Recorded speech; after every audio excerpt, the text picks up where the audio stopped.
Hello guys. Eto comment ko lang to sa mga bashers ko eh. Ewan ko ba, mabulag siguro ang mga to. Kasi sabi nila yung mga small time, yung mga mahirap lang daw na addict yung tinitiran ni Duterte nung panahon niya. Remind ko lang kayo, baka nalimutan ninyo. Tanungin ko kayo.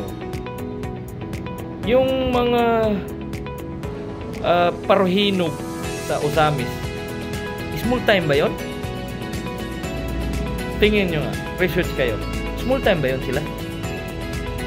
Walang pinipili si Duterte. Sabihin na ninyo kung anong sabihin ninyo. Basta ako, maka Duterte talaga ako.